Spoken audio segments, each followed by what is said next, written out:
La libertad es uno de los grandes temas de la humanidad, especialmente en este momento donde estamos no disfrutando de la libertad de movilizarnos, de ir y comprar y ver a nuestros seres amados, y donde muchas veces apreciamos más el valor de la libertad.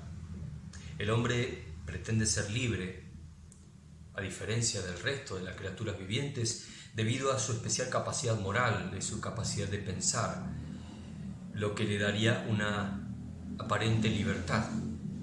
Sería capaz de elegir, de determinar si hace esto o lo otro, si hace o no lo hace. Tiene esa capacidad que el resto de las criaturas vivientes no posee. Las sociedades también, las sociedades donde el hombre vive también tienen una ansia por la libertad. La mayoría de las naciones del mundo, de hecho, adoptan formas republicanas para elegir autoridades, dirigentes a todo nivel. El hombre ansía ser dirigido por personas aptas y elige de una u otra manera a sus dirigentes con ese criterio. Cuando se encuentra privado de su libertad, cuando se encuentra en ocasión de ser esclavo de alguna manera de una potencia o de otro país o de alguna otra situación, intenta rápidamente buscar solución a eso a través de un libertador. Nosotros tenemos a José de San Martín, el gran libertador de los países de Sudamérica. También podemos recordar en las historias de la guerra a George Patton, por ejemplo, o Georgi Zhukov, que pelearon por la libertad de otros pueblos, fueron libertadores políticos para personas de Europa en la Segunda Guerra Mundial y tantos otros que pudiésemos recordar en diversos países, diversas historias de libertadores de tipo político. Jesús entra en Jerusalén prácticamente del mismo modo. Las personas en Jerusalén tenían una necesidad de libertad que venía de siglos atrás. Fueron sojuzgados una y otra vez por diversos pueblos, por los babilonios, por los diversos pueblos que habitaban esa zona del Mediterráneo oriental, por Egipto y finalmente por los romanos. Estaban viviendo en tiempo de Jesús bajo la égida del Imperio Romano. En aquel lugar tenían un regidor romano y además tenían su propio rey, tenían sus propias autoridades civiles y religiosas. El profeta Zacarías, de parte de Dios, les da una profecía, les da una esperanza, que iba a llegar el día en el cual un nuevo tipo de poder, un rey humilde pero poderoso, iba a lograr lo que nadie jamás logró. Iba a liberar a su pueblo y lo iba a hacer de un modo restaurador, integral. Dice la profecía en Zacarías 9: «Alégrate mucho, ciudad de Sión, canta de alegría, ciudad de Jerusalén, porque tu rey viene a ti, justo y victorioso, pero humilde, montado en un burro, un burrito criado de una burra». Él destruirá a los carros de Efraín, los caballos de Jerusalén y los arcos de guerra. Anunciará paz a las naciones. Gobernará de mar a mar, del Éufrates al último rincón del mundo. Una profecía comprensiva, amplia. Una profecía de victoria para el pueblo, finalmente, liberación. Muy impresionante y muy popular la idea de un Mesías liberador, de alguien que finalmente entrara e hiciese justicia para con el pueblo. El problema está en que en esta ocasión el libertador no entró en un tanque, ni en un caballo blanco, ni en un avión, entró en un burro. ¿Qué clase de libertador puede entrar en un burro y no en un vehículo más noble? Bueno, el libertador que el profeta había anunciado mucho tiempo atrás. Para que se cumpliera esta profecía, el Señor pide que le aparejen un burro, un simple burro, y efectivamente se lo aparejaron, se lo dieron y entró en Jerusalén.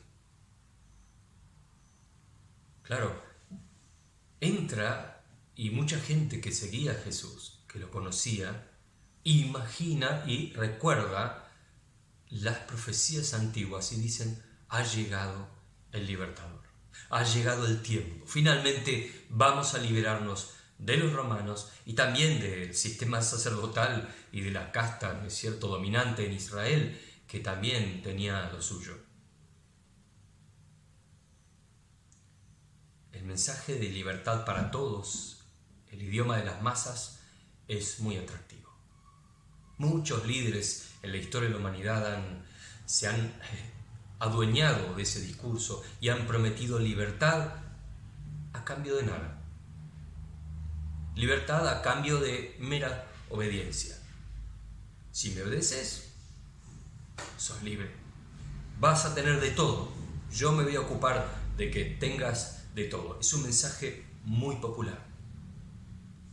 Si vos me obedeces, te doy todo y no tenés nada que hacer. No hay más que derechos, no más deberes. ¿Se acuerdan de un comercial que hubo hace unos pocos años aquí en la Argentina, un comercial televisivo que mostraba a un joven que iba despreocupadamente por la calle en el tiempo que había que ir a elegir autoridades, a votar, y decide no hacerlo, muy ocupado en otras cosas, y aparece surrepticiamente el libertador San Martín en un caballo y de un sablazo lo tira al suelo, y cuando lo va a justiciar, dice, se da vuelta y se va, apenadísimo, que este muchacho, mucho tiempo después de sus esfuerzos y hazañas, ya no sabía apreciar el costo de la libertad y desechaba como algo sin valor la posibilidad que tenía de elegir sus autoridades.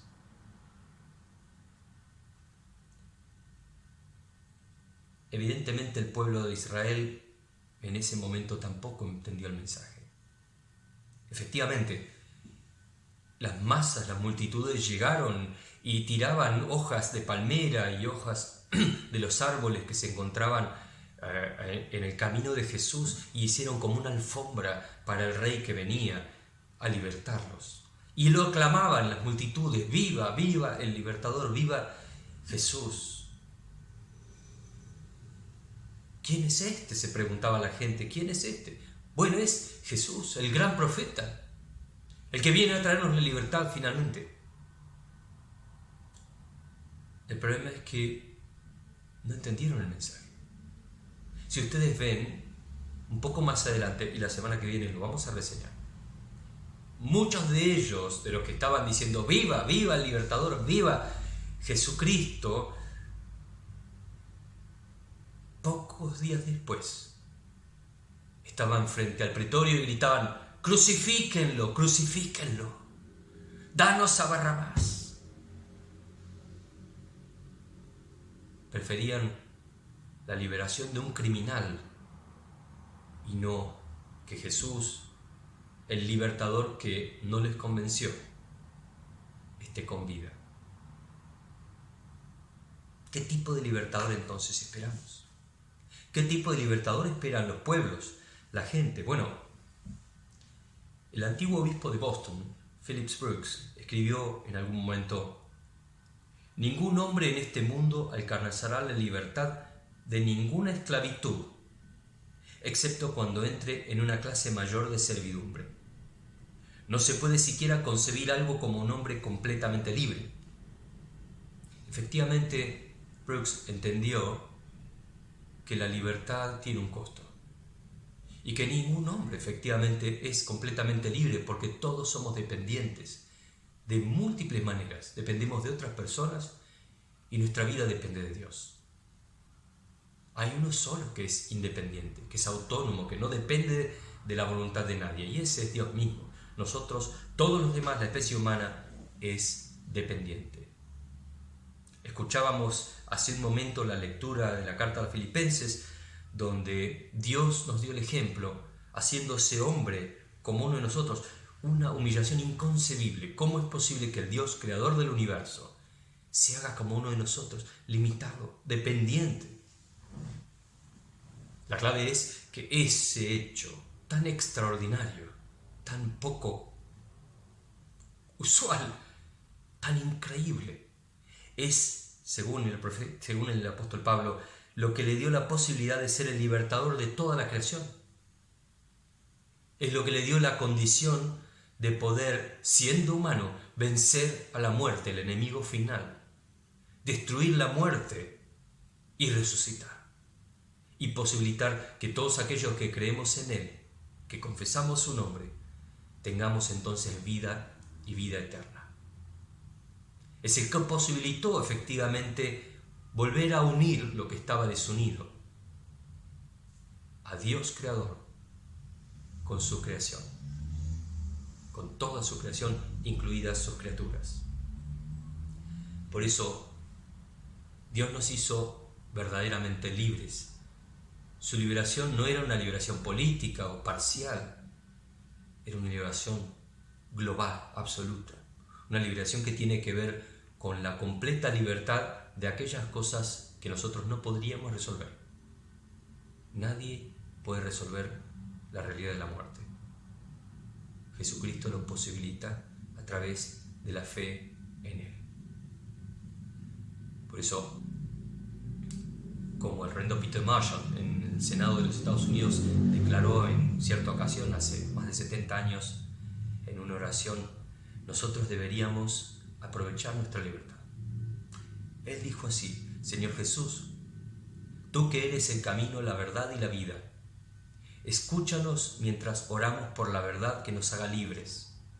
Enséñanos que no solo debemos amar la libertad, sino también vivir la libertad. La libertad es algo demasiado precioso para ser enterrada en los libros. Costó demasiado para ser atesorada. Ayúdanos a ver que nuestra libertad no es el derecho de hacer lo que nos gusta, sino la oportunidad que nos guste hacer lo que es derecho, hacer lo que está bien. Que así sea entre nosotros esta semana, que podamos aceptar servir a Dios para ser verdaderamente libres, que podamos aprovechar la oportunidad de hacer acciones positivas, usar nuestra libertad de esa manera. Y así vamos a cumplir ese propósito de Dios para nuestras vidas, así vamos a ser verdaderamente libres.